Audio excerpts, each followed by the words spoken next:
All right. Good morning, everyone. Happy Monday. Welcome to our Occupational Wellness Panel. This is a series that we have had started since February of this year so far, and it has been absolutely wonderful. My name is Amanda Costura. My pronouns are she, her. I am the founder of Carve Your Own Path. We are a nonprofit organization in Copley, Ohio that provides holistic mental health, preventative wellness, and education to the community. We have collaborated with Libby V and Associates. We're so thankful for her and her service providing some support for these sessions. And unfortunately, she's not able to be here with us today, but we're thankful for that support. We are excited to offer these panels of experts with the goal of empowering you holistically with all of the goals and help you live a fully fulfilled life. We are going to open it up here in the chat if you want to share who you are, why you're here, what you're hoping to get out of the panel. We will be doing all Q&A at the very end. So after each panel shares their topic, we will open it up to Q&A. So you can go ahead and put those in the chat, send them to me if you don't want to ask them to everyone, or we can open up the mics at the very end and you can come in and ask them.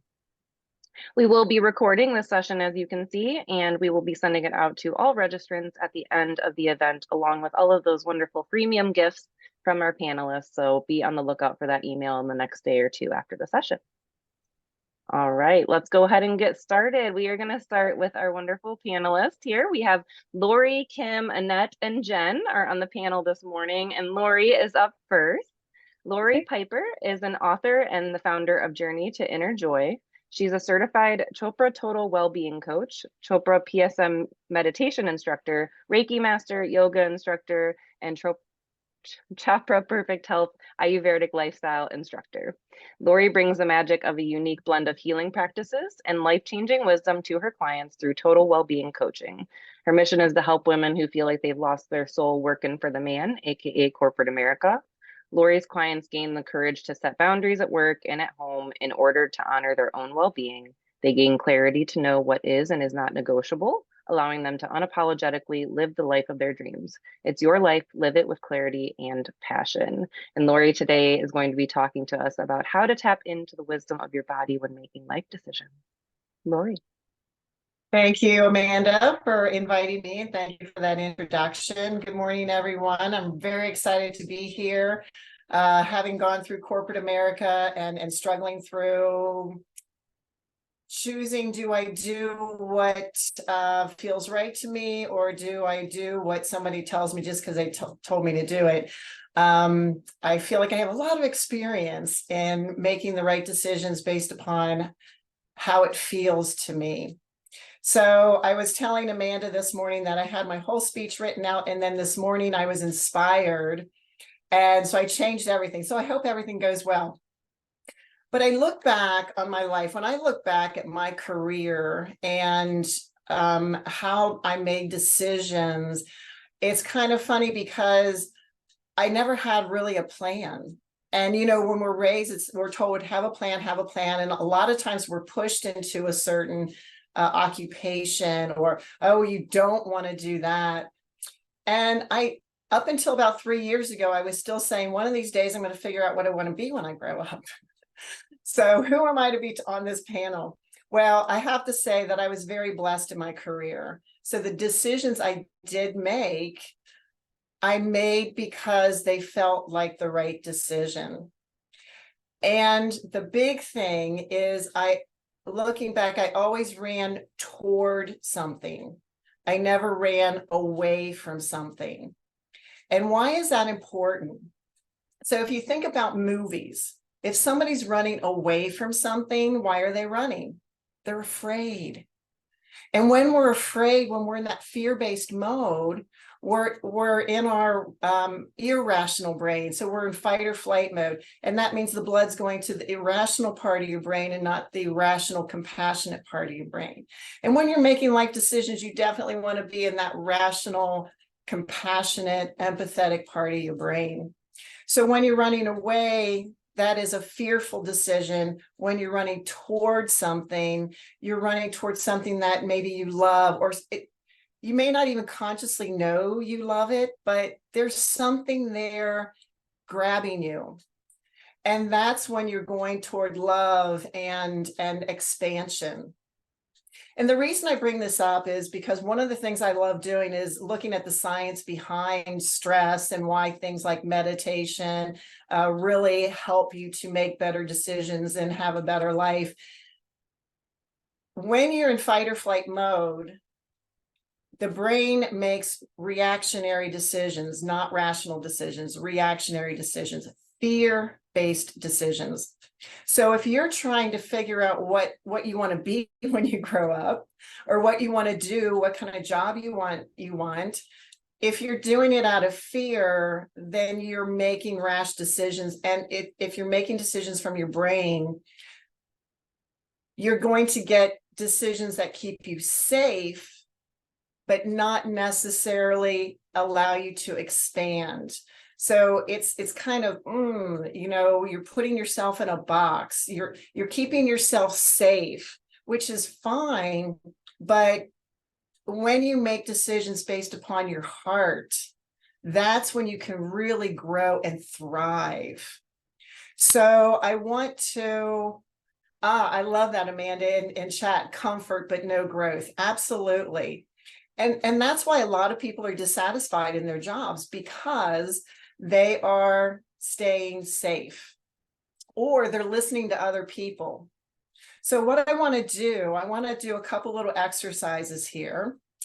And the first one is, how do you know what you want? How do you, we talk about intentions, and I'm telling you, I've set intentions and intentions work. Miracles happen when you set the right intention. So if you're trying to figure out what do I want to be when I grow up, the first thing to do is get a notepad, write down in the notepad at the top of it, this is what I love doing. This is when I'm doing this, I lose track of time. This is what I love doing. If you're in a job that you don't like, write down on another piece of paper, this is what I don't like about my job. And then for everything you don't like about your job, turn it around to the positive part of that. Like, instead of, so I don't like my boss. I hate my boss. I don't know. I don't think I've ever really hated my boss, but let's say I hate my boss. Turn it around. I want a boss that respects me. I want a boss that listens to me. So turn all that negativity around to something positive. Then take a look at all those things that you love to do. Take all those things that turn all those, maybe also add what you love about your current job, and then turn around all that negativity into positivity and make sentences out of them. For instance, I had a blessed career, but there was a point where I was just so stressed. I mean, I literally had a panic attack at my computer. It's one of the stories I've written about. So I had to look back. I had to look at, what do I want to do? And so I set a positive intention. People say, well, I set intentions, they don't work. Tell the universe what you want, not what you don't want. You don't go into a bakery and say, I don't want the glazed donut, because you might get that nasty everything bagel, right? So be positive. Tell the universe, God, what the divine of your knowing, what you want. So when I was in that situation, I was specific. I want to stay with the same company because I like the company. I want to have a job where I can work just 40 hours a week. I want to make about the same amount of money because I just bought a house. And there were a couple other things, but I was very specific. And every morning and before my meditation and every evening, I would set that intention. It was a very specific, positive intention. And one morning when I was meditating, it just kind of, the thought bubbled up, I am teacher. Within 2 hours of me going to getting to my desk, a friend of mine from the corporate office called and said, hey, we need an instructor. Would you be interested? Miracles happen, miracles occur. So the first thing I want everybody to really hone in on is be positive about your intentions. The second thing is listen to your heart. I mean, yes, you can still listen to your brain for a little bit of safety there, but more importantly, listen to your heart and your body. And I said this once a month or so ago, and somebody said, how do I do that? So I'm going to take you guys through a little exercise. So please bear with me. And I invite you to join me in this exercise. So close your eyes, take a deep breath, inhale. So inhale, make sure you're expanding your belly. That's going to set off the rest and restore response. So expand your belly and exhale with a sigh. So you can kind of get into that place of a little bit of peace. Now I want you to imagine a food that is very, very good for you, but you hate. Okay. Now I want you to imagine you're taking a bite of that food. So for me, it's beets or oatmeal. I just can't stand them. So very good for you, but you hate it. So imagine you're taking a bite of that food and feel the texture in your mouth, feel the taste, feel, and then imagine that you're swallowing it. What's going on in your body? Pay attention to what's going on in your body. Is your stomach like churning and saying, no, no, no? Is your throat constricting? Maybe your mouth is getting dry? Or is it the opposite? Are you salivating? So you can open your eyes now if you'd like. The reason I take you through this is because it's usually easy for us when we know we don't like something. If we ask, should I eat this? And we know we don't like it, then the answer is an obvious no. But your body, when you can train yourself using an example like that to start paying attention to how your body reacts when the answer is a no versus a yes. Now, if it's a food you don't like, but your body's responding yes, you may really need the nutrients in that food. You may really need the nutrients in that food. You might want to, take that into consideration. But the more you can tap into your heart and listen to your heart and soul for these tough questions, especially life questions, then it really helps you to make wise decisions.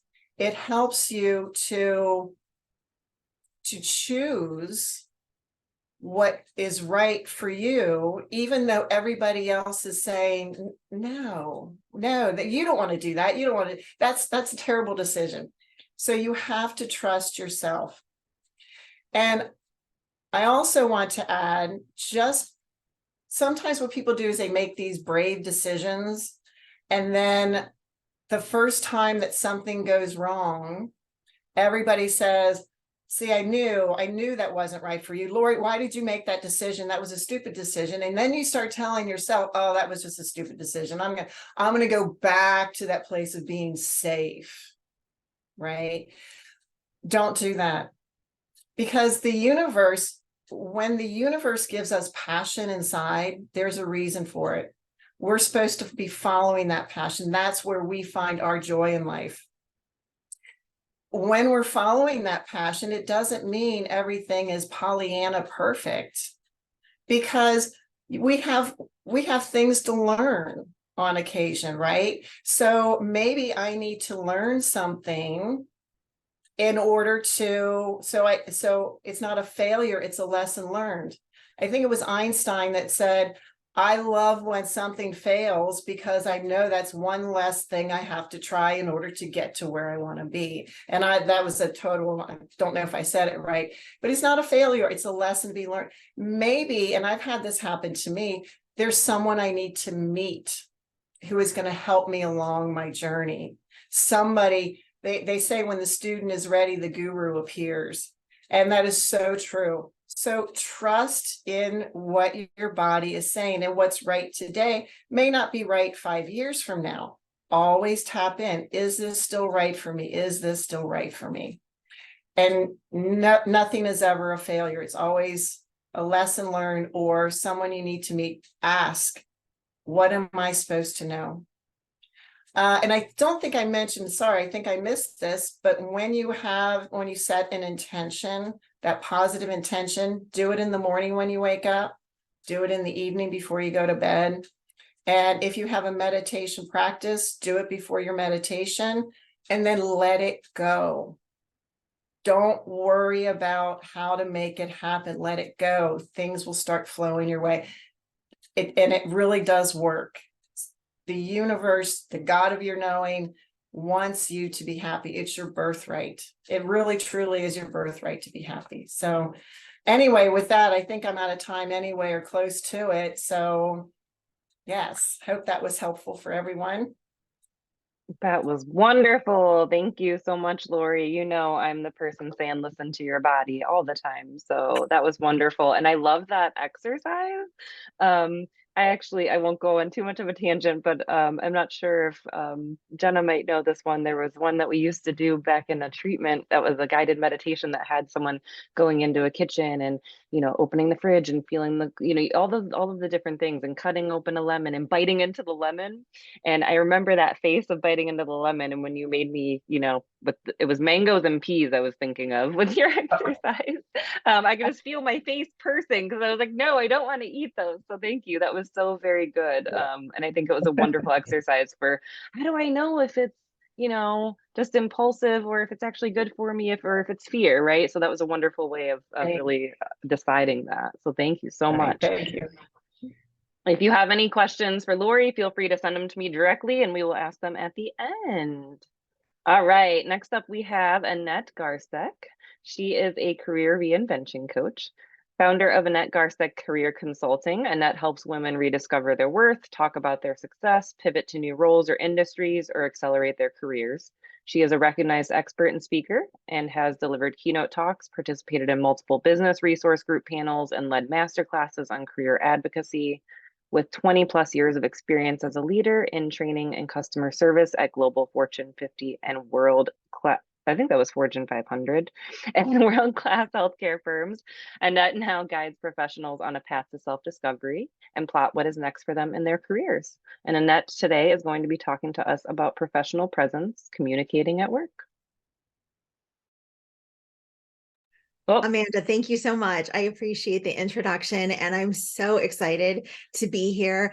And Lori brings up so many themes that I've also woven into my talking points. So I'm really excited to share. I have a presentation. I tried to make it exciting. So hopefully it works for everybody. And let's go ahead and get started. And as Amanda was saying, I'm talking about professional presence and communicating at work. So my goal for this session for you is to help you identify the key parts of communication, refine your message to your audience, whoever it may be, and we'll talk about that, and sharpen your professional presence at work. So let's talk a little bit about communication at work. There's so many times you're communicating, probably over communicating. I think communicating at work is one of the most tiring things.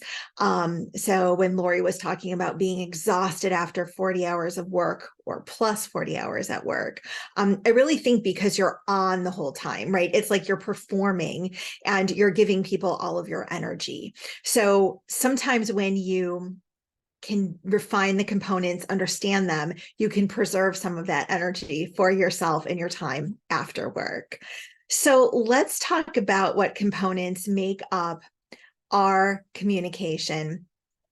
And if you wanted to take a guess, what do you think the major components are? I'll give you a hint. There's 3 of them. So if you want to put it in the chat, then I can see it. Communication components. What do you think it's made up of? All right, I'm going to go ahead and share. I've got 3 things. Okay, so we've got some guesses: listening, empathy, openness, clarity, and listening. How about the spoken word, the tone of your voice, and body language? As humans, which of these 3 components do you think is most important in conveying the meaning of your message that you're trying to communicate? Body language, tone of voice, 2 votes for tone of voice. Okay.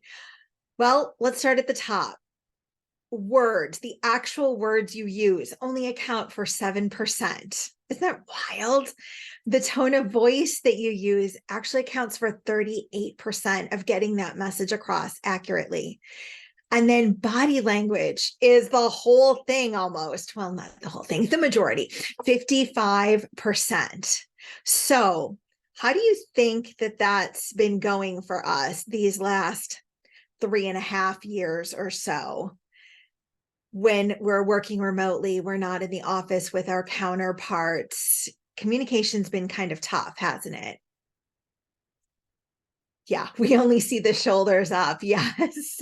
Or sometimes people do hide themselves from the video chat, Kim. Such a good component. I feel like if you're going to hop on a video call, go all in, right? Be there, show your face, because people really need that. And as humans, we zone in on that face to really understand what you're talking about. So it's really, really a good idea. So we'll come back to this. But before I go any further, I do want to tell you a little bit about me. So thanks everybody for being here. My name's Annette Garsteck, and I use the pronouns she, her. And this is me in my very last ever corporate gig. I had a door with frosted glass and everything. I thought I was pretty fancy. And I felt so good that day that I took a selfie, which I rarely did back then. I was working with a super amazing group of people, and they were interested in helping others grow and develop. And we were fortunate to welcome and onboard all new hiring team members. So like Lori, I was in the learning and development space, instructional design, helping people grow. And my team was helping people progress along their career ladder. So it was a very exciting time. But within about 60 days of this picture being taken, I got a new leader on my team. So my boss's boss, my manager's manager, was new, and everything changed. So like Lori was talking about, having a boss that you don't respect, that doesn't respect you, is very difficult to deal with. Excuse me, I'm going to take a sip of water. And so what ended up happening is it was very controversial. People were getting pitted against each other. We weren't able to make a difference like we were before this boss came along. So every day was like a Groundhog's Day pattern of toxic churn. You remember that movie? Every day it's the same, and there's only like one person learning a lesson through all of it. And so that person, I think, was me. I was feeling stressed. I was crippled by the tension every day.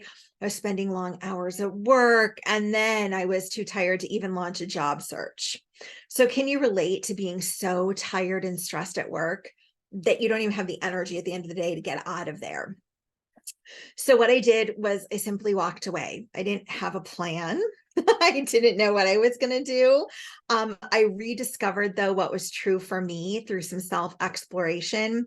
And it's led me to work with individuals who need a career shift, who want to pivot industries, or who want to accelerate their existing careers. And so that's why your career is important to me, because I help people like you that are interested in doing more in your career. So let's get back to this, and let's talk a little bit more about communication. So the 738-55 rule was a concept that was developed by psychology professor Albert Morabin. I practiced that all day yesterday and I still messed it up. Anyways, he was from the University of California, and he wrote a book about this.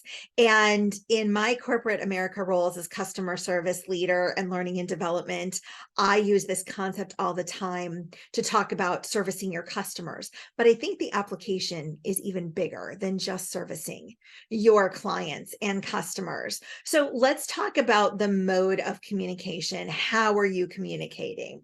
So communication modes is kind of like all the different programs and apps that we use to communicate. So how many people use 5 apps at work to communicate with your colleagues? How many use more? Put in the chat 5 or more, and I'll know what you mean. All right, here is all these different buckets that I have come up with. There's in-person meetings, there's data, there's report, there's virtual meetings, email, visual, graphics. Oh my gosh, there's so much, right? All the time. There's always these communications coming at you. But which of these elements allow you to incorporate the 3 communication components, right? Body language, tone of voice. Yeah, they're all screaming for our attention. I agree. Which ones combine those 3 elements that we were talking about before? The words, tone of voice, and body language. Yeah, there's really only 2, right? There's in-person meetings and virtual meetings, because at least you're getting the feedback of the camera during a virtual meeting. So now do you see why it's so difficult to communicate well at work?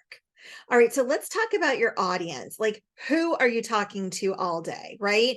There's a few of these people, right? You're talking to your peers, stakeholders, customers, clients, leaders.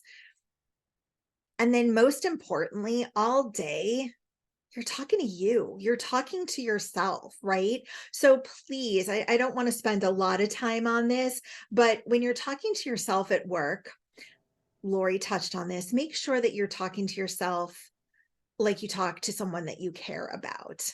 Yes, we do. We tell ourselves so many limiting beliefs. We tell ourselves, you made a bad decision.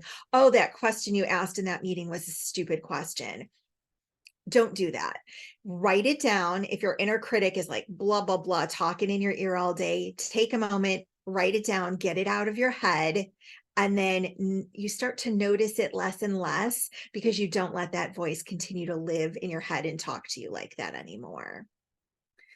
So my question, it's not a question, but what Marshall Goldsmith says is what got you here won't get you there. So how do you address this for yourself at work? How do you use communication strategies to level up your professional presence, right? So you want to make sure that you're prepared for big meetings or big conversations. You want to have your message prepared. You want to plan out the agenda. You want to focus it.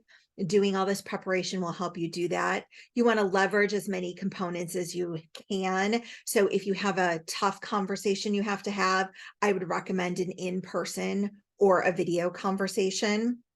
And then going hand in hand with that is decide on the mode of delivery and then practice.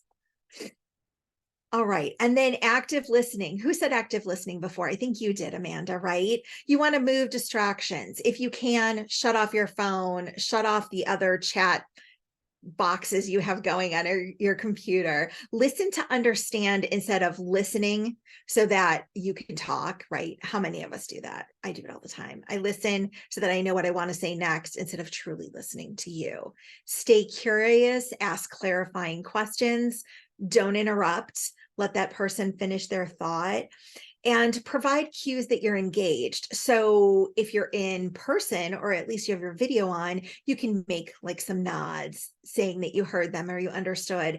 If you're on the phone talking with somebody, you can say things like, okay, great, to let them know that you're still engaged and actively listening. And then let's talk about presence in general. So I love this book. I have it here to show you guys, Executive Presence by Sylvia Ann Hewlett. She does a really good job of explaining executive presence. And she says it boils down to 3 things. Actually, she doesn't say it. She does research and talks to C-suite leaders to learn this, but it's gravitas, communication, and appearance, how you act, how you speak, and how you look. Now, for gravitas, those are considered a grouping of traits that are like things like confidence, decisiveness, integrity, emotional intelligence, charisma. And then communication traits, we've talked about a lot of them already: speaking skills, commanding a room, assertiveness, reading others' body language and posture. And then for appearance, and let's qualify what's being meant by appearance. Appearance is a first critical factor. It's a filter. So making that positive first impression allows you to have social capital with people so that they'll listen to you as somebody that is an authority or an influence. We talked about public skills a little bit, but freshen those up if you're not used to speaking in public or speaking in meetings, and then expand your circle and your influence. So To that end, I am going to be gifting you today my networking guide that will help you grow your connections, nurture your existing connections, and expand your circle of influence. So Amanda will send that to everybody with the recording. Thanks, Amanda. So pulling it all together, what is one action you can take today to increase your professional presence? If you feel confident and want to share that in the chat, great. If it's just something you write down in your journal and you pursue that today, that's great as well. And lastly, I want to invite you to connect with me. I mainly hang out on LinkedIn. So if you scan this QR code, it will connect you to my profile. Just hit the more and connect button on my profile, and then I will accept your invitation later today. Thank you so much again for having me, Amanda, and letting me talk about communication at work. And I'll handle any questions anybody has later on. Awesome. Thank you so much, Annette. I appreciate your professional presence as you gave that presentation. That was wonderful. Thank you for the reminders. And I am always for the tangible takeaways and action steps afterward. So thank you very much for all of that. And also, along with the recording and those resources, we'll also have everybody's social media links and websites and emails so that you can get in touch with whoever you'd like to connect with further afterward. All right, we are moving right along into our third panelist. We have Jen Potter. She is a serial entrepreneur, venture builder, and speaker. Jen Potter is I just said that, and a business leader, founder of Epic 47 and Epic Mamas. Her mission is to help people grow their businesses and realize their ultimate potential. Her life purpose is to help inspire others to find their why and understand that we can be more than just a product of our environment. Today, Jen is going to be talking about something that was super helpful for me when I got to hear the message from her. So I said, you have to share this with our audience as well. And of course, she obliged and is here. So thank you so much, Jen. She's going to be talking about time blocking, scheduling, and boundaries in business. Awesome. Thank you so much for having me. And, both Lori and Annette, some of the things that you talked about are some of the things that I'm talking about as well. So I love how it's all just kind of flowing into each other without us all actually knowing everything that we're doing, right? So I'm going to be sharing with you a slide presentation as well, because my ADHD usually works better that way. So good morning, everyone. And again, thank you for joining me today. I am going to talk about scheduling, boundaries, and time management, things that are super important to me.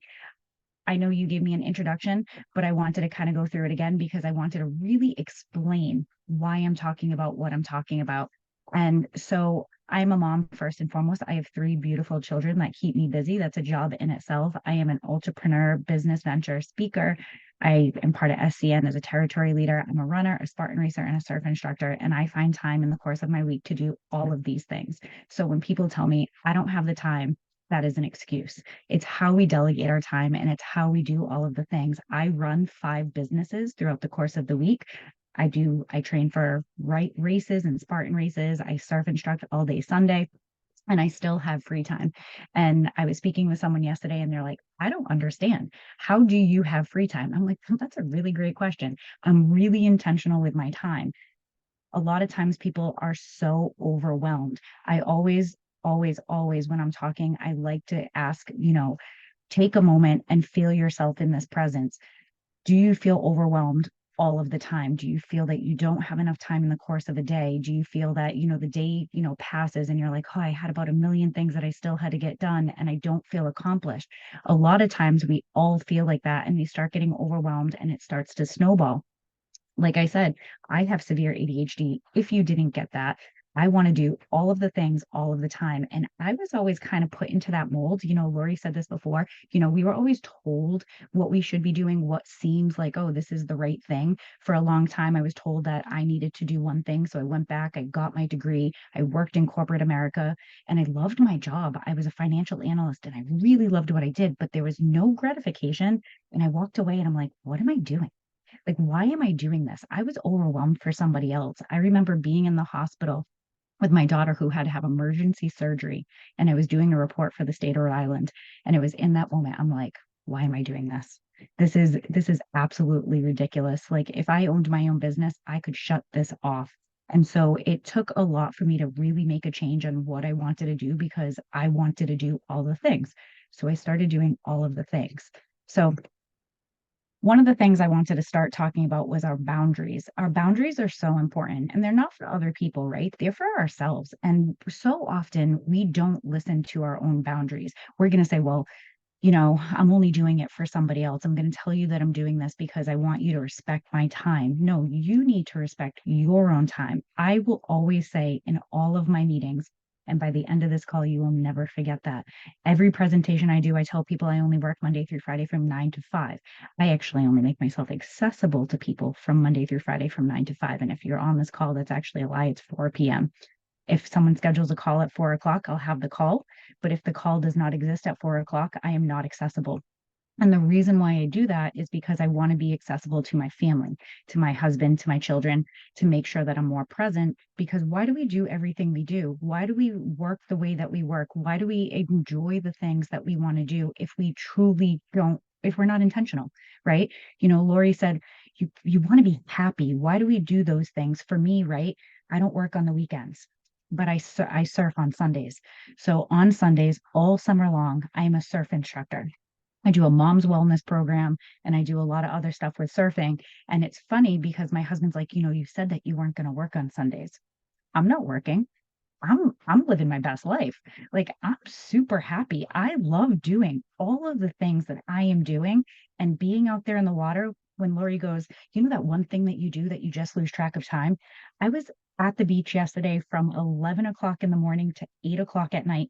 And I loved every second about it. I never thought, looked at my watch. I never looked at my business emails. I didn't look at any of those things because that was me. That was where I was like truly happy. So while to others it seems like work, it's not work because it truly makes me happy. I'm looking for those positive things, right? But jumping back into boundaries, do you set time in the course of your day to be really intentional? I know when I first started my second business, I was so overwhelmed. I'm like, I didn't have enough time to do my emails. I didn't have enough time to respond. Maybe I need a virtual assistant because I don't know how to get all my stuff together. And now after all of this time, I'm finally actually doing it because I feel like I truly need one. But back then I didn't need the additional help. I needed to be more organized. I needed to set boundaries. This is the times that I'm doing these things. And I needed to stick to it. And a person with ADHD, that's super hard. But at the same time, it really taught me how to be intentional when I'm doing things. And Annette said it. Do you take your phone and do you put it off to the side? I take my phone. I only send text messages 3 times a day. If it has anything to do with work, it's when I get up in the morning, in the afternoon at lunchtime, and right at the end of the day. At all points in time, I probably have 30 unresponded text messages. And the reason why is because if it's not a priority, I will get to it when I get to it because I don't want to be distracted. So throughout the course of your week, I want you to really start thinking about what are some boundaries that you can put in place to be more intentional with time. And I'll use one of the examples that I use a lot when it comes to my emails. I find that I am the most intentional at like 6 o'clock in the morning, 7 o'clock in the morning, where I can really just pay attention to what's on the screen, right? So there's nobody that I have to text that early in the morning. If I'm looking at my emails, I can schedule send all of my emails. So nobody needs to know that I'm scheduling, writing them at 6 a.m. I can schedule them for 9:30. I can get all of my emails done throughout the course of the day and I'm not interrupted. Half the time my kids are still sleeping. So it's a really great time to have uninterrupted time where I'm working on my emails. And then all of my email footers say, I only respond between Monday and Friday from 9 to 5. If you need me after this time, you can contact, someone in our office. If they answer, great. If not, you'll get a response tomorrow morning at 9 a.m. We typically respond within 24 to 48 hours. So I'm telling them, this is my time. I will stick to it unless it's an actual emergency. I will never respond to a client on the weekends or after 5 o'clock because I want them to understand how important my time is. Now, if you have a client that you're like, oh, well, I have to answer because, if not, I'm going to lose them. Do you want a client or somebody in your life that expects instant gratification that's not going to respect your boundaries or your time? Because as time moves on, you're going to realize that this client is going to be your worst client. So think about those things as you're kind of moving on. Free time. right? Everyone talks about free time. What is free time? I have so much free time. And it's funny because I listed off all of those things that I do, and most people are like, there's no way that you have free time. I have so much free time. I can delegate 5 businesses, train for a marathon, I can surf, can go to all of my kids' sports things. I'm taking all of next week off to go to Hyannis for my daughter's dance competition. And it's great because I know how to delegate my time. I know how to really get everything done in order to live the life I want to live, right? Why do we work the way that we work? Why do we own our own businesses? Why do, and if we're working for someone else, like Lori said, what are all the positives for working for this company? Is there another company that might be better for me to work at that will bring me more joy, for me to allow the time that I have for free time? But creating free time for yourself, whether it's creating a hobby or going for a walk with the dog or spending more time with your family, free time is so important. Respecting your boundaries and allowing yourself to really just have the time to do the things that make you happy. I had a heart attack in 2019. And after that day, I promised myself every single day will be intentional. Every single day I will be happy. If it does not bring me joy, I don't want to deal with it. And some days are harder than others, right? Because some commitments are a little bit different. So, just trying to really figure out what makes me happy and why do I do the things that I do. You can create a to-do list of the things that you want to get done, giving yourself more free time, whether it's going and getting a pedicure or a manicure, getting your hair done, find time to do the things that really allow you to be intentional. And I'm a really big believer in self-care beyond the topical, the Reiki, the yoga, the meditation and stuff like that. That's why I run and I surf. Really connecting with your body and finding time there, I think, is really important. That speaking to yourself, like Annette was talking about. Something that's really awesome is distractions. I love talking about distractions because we live in a world, like Annette said, we have so many ways to connect with people, right? We're connecting with them on chats and phone calls and emails and all of these things. And throughout the course of the day, I guarantee you half of those things are distracting you from actually getting your work done, right? Because it's like, oh, the boss has messaged me. I need to respond back right away. I've made it a point that unless it is an emergency, I do not believe in instant gratification.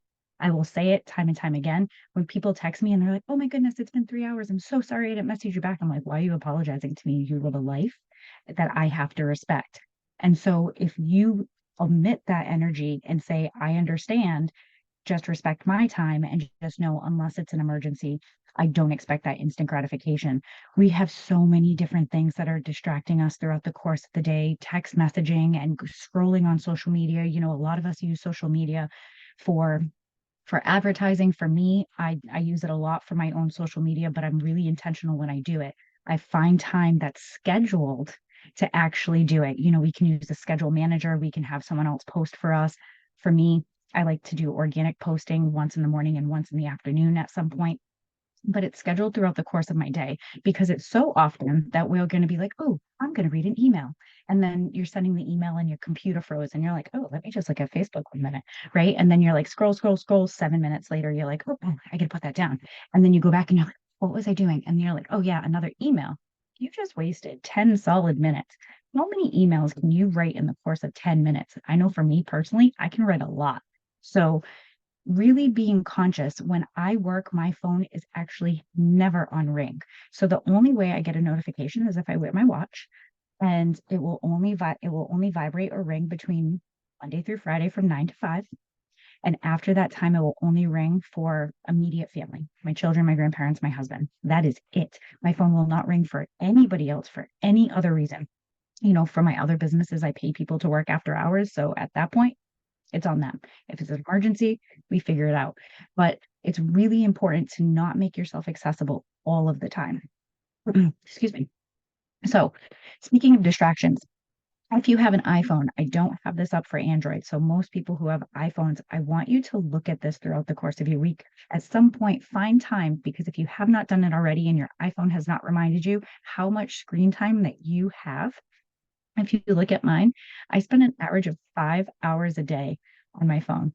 For someone who's not on their phone throughout the course of the day, 5 hours. And it's actually a little bit less now, but I spend about 5 hours. But all of those times are intentional. all of the times are if I'm on Facebook, and this also links to my social media manager as well. So, the time's a little bit more than it really is, but messaging people back and forth, sending emails. I do a lot of emails from my phone. Like if there are certain times in the course of the day that I'm on the road, I might do it while, I'm sitting at Starbucks or, same thing, like, wherever I am. But I schedule 3 hours in the course of my day to do certain things. And it's on my phone and I can see it. I'm like, okay, I'm hitting the time that I said that I was going to use to do these things. And really look at that time. How much time are we spending? Are we on Facebook for 8 hours a day? Or, we have it open and we're scrolling. I did this presentation at a school and I was talking to the kids. I'm like, okay, I have a question. Who in here has homework? And they all raised their hands. And I was like, okay, cool. Who did not turn their homework in last week or last night? And like 15, 16 kids raised their hands that they didn't turn their homework in. And I was like, well, is it because you didn't want to or you didn't have time to do it? And they're like, well, we had sports and we had this and I just didn't have time. And I was like, okay, cool. And I said, hands down, how many people go on Facebook for an hour a day? Raise your hands. And they all raised their hands. And I was like, keep your hands up. And, I kept going up to like 4 hours. And there were still kids that had their hands up that were 4 hours. And I go, out of those kids, keep your hands up if you're one of those people that didn't turn in your homework. And there were like 6 kids, hands in the air. And they're like, oh my God. And their hands went down. And I looked at the teachers and I said, so when they tell you that they did not do their homework, it's because they were wasting their time on social media. And they're like, that's not fair. We feel so attacked. I'm like, you should feel attacked. You're wasting your time. And it was this moment where the teachers were like, oh, you're spending a lot of time on social media. And this other moment where a student came up to me and she was like, I didn't really think I was on social media that much. But they told me that they were. So it was really like this aha moment, even with these kids. And so if kids are doing it, we're doing it. And it's almost like this unconscious thing because it's become such a social norm, right? I know I'm getting close on time. And I got a few more quick points to kind of go over. So going on and going throughout the course of our week, I do want to hit on, our schedules. I know a lot of us on this call probably, their calendars probably look just like mine. And this actually looks like a pretty easy week for me. But for the most part, all of my stuff is scheduled. I like to make it a point that in my calendar, because I'm super visual, I put in my scheduled work time. Like you can actually see in the yellow that time that says scheduled work time, that is time for me to do certain things such as emails or, respond to phone calls or anything that's not on my actual calendar.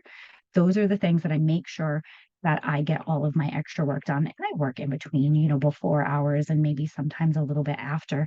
But for the most part, if you schedule the time in the course of your day and you're super intentional on those times, between 11:30 and 12:30 on Monday, I have scheduled work. I'm going to take my phone, I'm going to flip it upside down, and I'm going to put it off to the side.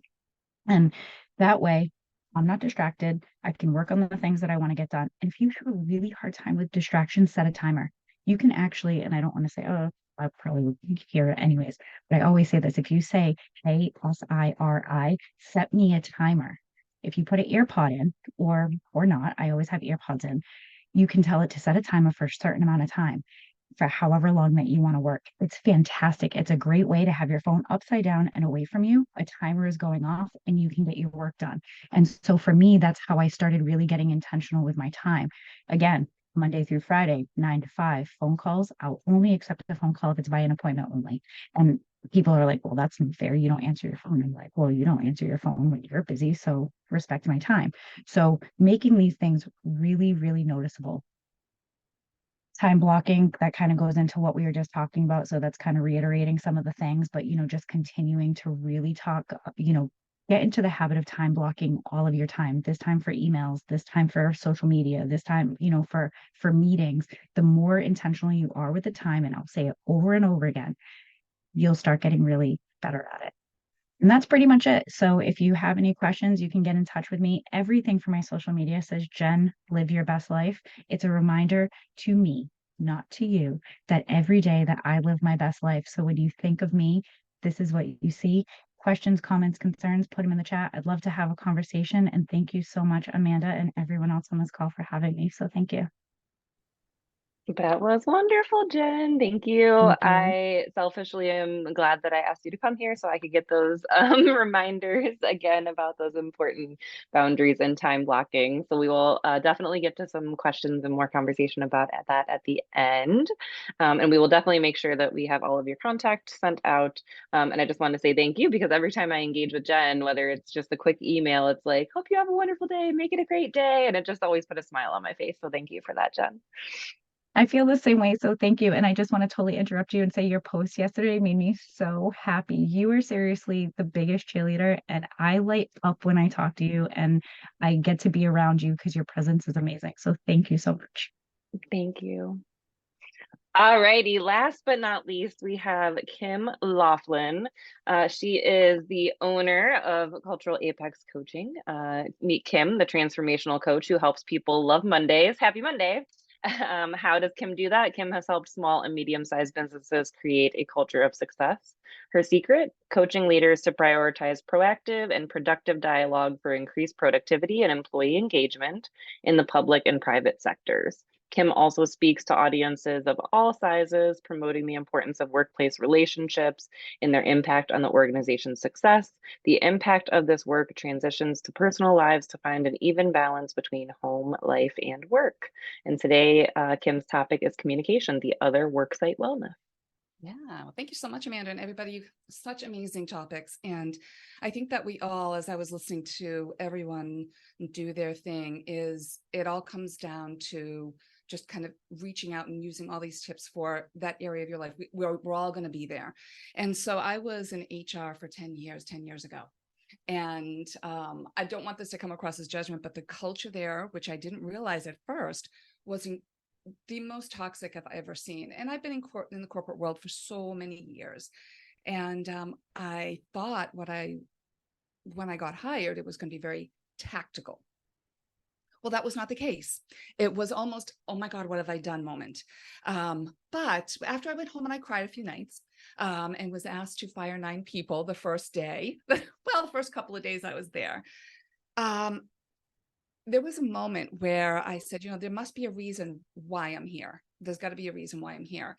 And it was for the purpose of realizing doing things for your job, your tactical pieces, they're so very important. But the hard part is the people. And so I gave a talk about a year and a half ago in front of a group. It was like a last minute thing. I grabbed the spot someone needed.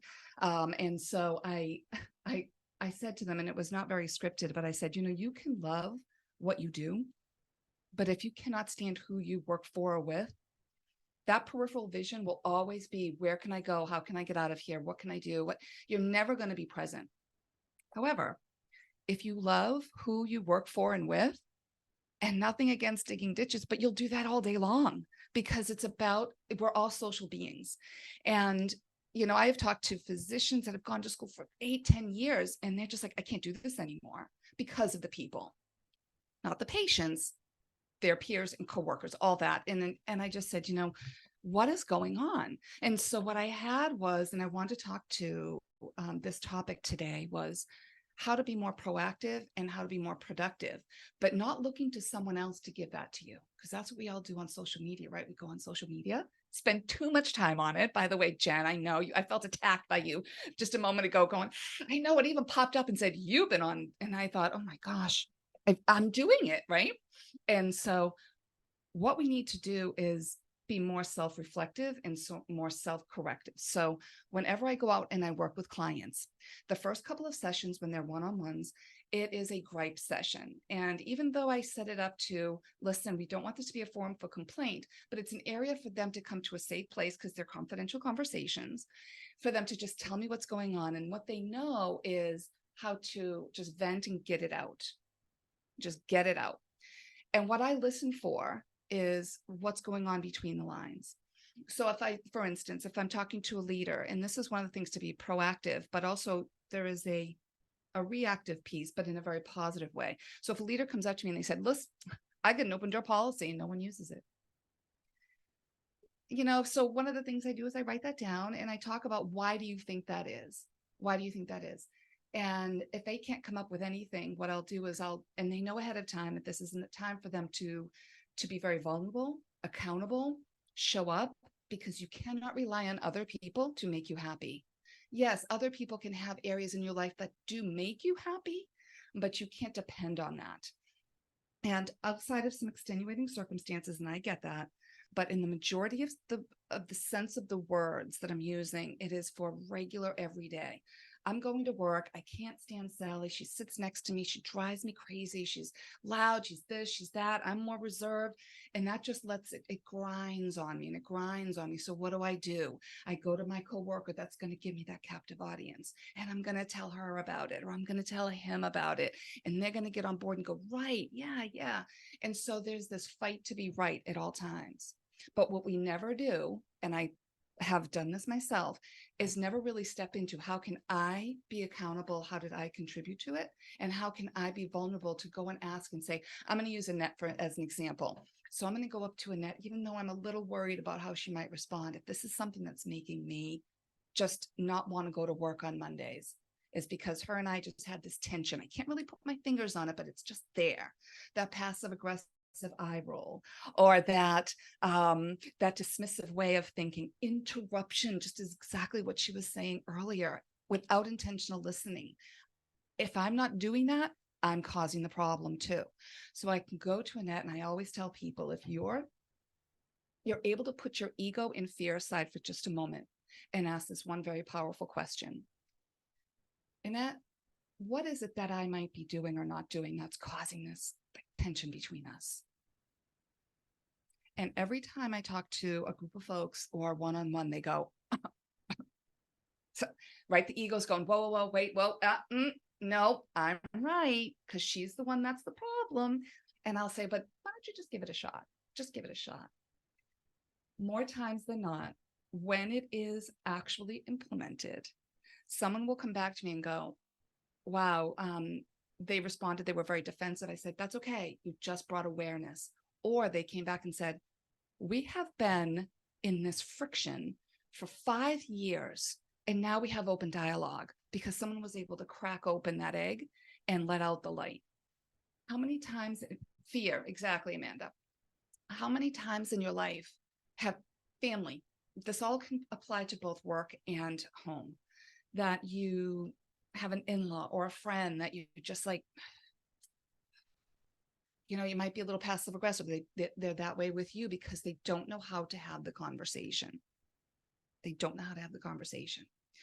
And after too much time, maybe there's an opportunity where you have a vulnerable spot where you go, hey, listen, you and I have we haven't seen eye to eye, but I really want this to work out. This relationship is important enough to me. They might go, I don't know what you're talking about, but that's their way of defending their ego. Give them space. Don't expect them to go, oh my gosh, thank you so much we're best friends again. It doesn't always happen overnight for our immediate satisfaction folks. And that's another area where it's like, it could turn on a dime, but it could take time. And I can speak with experience with an in-law of mine, my sister-in-law. We were just at odds for about 4 years. We would just make excuses not to be at that family event, so it wasn't uncomfortable. And I thought, what is going on? So I just pulled her aside one day. I said, I'm sorry for what I've done. And I just want to make it better because our relationship is important to this family. And it's important to me. My kids love you, and there was that, like, I never told my children not to go over to her house, but they knew there was a little bit of a little downturn in that relationship. And I said, that is not something I want. And it wasn't enough of an egregious situation where it was worth my ego taking over. Don't wait till someone's on their deathbed to say sorry. I always say that is not the most courageous thing to do. Do it while you are alive and can at least, or don't say it if it's not sincere, but go out and get that relationship going. So when you go to work, if you can't love Mondays, I ask people why. And what happens is, whether they're leaders or employees and coworkers, what happens is I have to just break through the ego. I'm just asking them to step forward and be their best self. And sometimes that takes a little time. So what Annette was talking about earlier, and how to have that professional presence, you need to go home and really look at what can I do, say, be, that is contributing in a positive or negative way, be aware of that and be part of the resolution, right? You might not like your job. Maybe there's a boss that you don't really get along with. Now, sometimes it doesn't always work. That person is my way or the highway, and there's a lot of power and ego that gets involved, and that might be tough to handle. But still go in and have the conversation with your leader or your coworker. And I especially hold leaders accountable for this, because their job in the workplace is to grow their team. Not to tell them what to do, but to grow their team by helping them and guiding their paths on what they need to do. And I have about a 3-part series with a client, and there are about 30 leaders. And one of the CEOs said, "You've got your hands full." I'm like, I'm not trying to change people. We're just bringing awareness. She goes, "Oh, that's a great way of looking at it." Because some people might go, "That's important enough to me to do overnight." And some people go, "I don't think so." Well, no, maybe, right? Because they start seeing some change around them. And don't be part of the problem, be part of the resolution. And I implore you to ask that question when you have a relationship that means enough, because if it means enough, you're telling other people about it. So that person can be difficult, but it still means enough to you. And don't say you don't care, because you do, but ask that question. What am I doing or not doing to cause this tension? It doesn't mean you're going to conform to what they believe that you should be doing, but it shows them that you care, and it shows them that you're willing to meet them at least somewhat halfway. Okay. So go out and ask that question. What am I doing or not doing to cause this tension between us? And let's try and make this better. So what I'm doing is Amanda, you're going to have all the attachments and the links to connect. And I'm going to be giving the attendees for today some complimentary sessions. If you have a difficult situation that you want to navigate and create a blueprint for, reach out to me, schedule some time on my very intentional calendar, and I'd love to chat. Thank you so much. That was wonderful, Kim. Thank you so much. I think we all need that reminder, especially, obviously if you're in a larger workplace where, you are still having those relationships and interactions, but also for a lot of like solo and entrepreneurs that are kind of siloed, but you're still having to communicate with folks all day. So all of that is wonderful reminders. And as many of you noticed, it all just flowed so well, and you have similar values and themes. So thank you. What a powerful group of panelists that we had here today. I'm going to go back in the chat here. We did have a question or two, but feel free to put your questions in the chat or come off mic and share any feedback or questions with our panelists while I find that question in the chat. I would just love to comment on what Kim was saying about conversation and communication, because I had a really difficult situation with my boss where I believed he was asking me to do something unethical. And I had to, it goes also back to what everybody's saying, set boundaries. I had to decide, if he makes me do it, what is my choice? Am I going to continue working for this person or not? And then I just went in there, not in attack mode, but in, hey, this is how I'm feeling. I feel like I'm being asked to do something that is not ethical. I'm being asked to, and it was all about clients and, what was going on with the client. And as soon as I said I felt like it was something, I'm being asked to do something that was unethical, he just kind of softened, because he's like, oh, he didn't even see it that way. His boss was telling him that I needed to do X, Y, Z. So what they say about it just flows downhill. But just having that conversation and being vulnerable, and we were like, oh, we came up with another way of doing things that was a win-win for everybody. So thank you, Kim, for that. And for Jen talking about boundaries, and Annette, communication. It's huge. I love that story. Thank you so much. Oh, go ahead. Yeah. Oh, sorry, Amanda. You can go ahead. I just wanted to say that I appreciate all of you, first off. So much wonderful information was shared this morning. And I appreciate all of you guys' time to come and share that with us. I do want to direct a comment toward Jen. in the fact that I love that you pointed out that it works for students too, right? I'm a single mom to a 10-year-old who also has ADHD and attentive type, and the timers and all of that is so helpful for her even at this young age. But then I was thinking, as you were showing, like being intentional with your time and time blocking and all of that, because she has a phone, and I was like, oh, maybe that could be another way to show her, hey, when you get done with school, let's block out some time for you to decompress. And then once that's done, then let's block out some time for you to do that homework. So then it's visual for her, on top of the timers. I seen the comment about routine, and although I have a very strict routine with my daughter, she just tends to, I don't want to say rebel, but she doesn't like to do the homework. She doesn't like to do all of that because her tank is at empty. But I was thinking that maybe that visual on top of the timers would also be helpful. So I just wanted to thank you again, Jen, for the information. Oh, thank you so much. And you know what? It's funny that you said that because I do that with my middle son. He has Tourette's and high functioning ASD, and he needs that visual like cue. And for him, he has to be really good with that, like with when it comes to like the time frames, because if he doesn't have that time frame, like when he gets home, he has to decompress. We say, okay, for 1 hour you can decompress, and then you can do your homework. So that's really important for us in the household. I was gonna say, don't we all need that? Like, I need to schedule that in for myself as well. Oh, Oh, I love it. absolutely. We did have another, Jen, you are just the popular one here for questions this morning. Do you use the parental control piece of your phone to limit your time distracted? Oh, that's a really great question. Someone else asked me that not that long ago, and I don't use that. And I use like in the iPhone, they have like, focus time and stuff like that. I've been playing around with that, and that's really great because when you put it on focus, it goes into do not disturb. So I really like that option exists because it allows us to kind of be more intentional when you're like, okay, this is when I'm focusing. And I mean, for me, like I said, my phone's always on silent, so. Awesome. All right. If we don't have any more questions, panelists, do you have any questions or feedback for each other before we go ahead and round this out? No, this was amazing. It was so amazing. I feel like my cup is so full. Like just all of the things, like I was like taking notes while like I'm like looking down and like writing on my phone, like taking notes of different things. I screenshotted a few times. I was like, this is great.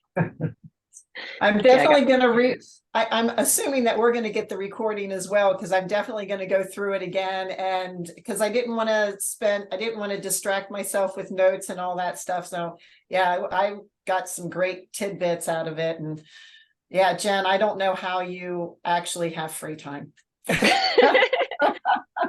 usually the consensus. I don't know how she does it. Yeah, it's great. And I schedule everything like Kim, right? Like we try to meet like once like every month, every other month, and we will like meet and we'll say, okay, let's schedule our next meeting. And it might be a month out, but we always make sure that, for me, I can do all the things I want to do because I'm really intentional with that time. So if we want to meet once a month, all right, let's get that on the calendar. I can go and do it. And it just makes life so much easier and less stressful. I love it. Oh, so good. Thank you. And that's such a good way to put it too, of your cup being so full, especially on a Monday, right? We're going to teach you to love Mondays. If you're watching the recording, maybe you can watch it on a Monday to be on the same page with us. But thank you all for your wonderful energy and expertise. For those that have registered today, you will get the recording and all of the wonderful premiums. Thank you, Annette, for that wonderful word that I'll be carrying with me moving forward. You'll have all their contact information and those resources they're providing to you. So please make sure you take advantage of all of that so you can continue this occupational wellness journey. Again, thank you so much to Libby V and Associates for supporting us on providing these wellness panels. And we look forward to seeing you at the next one.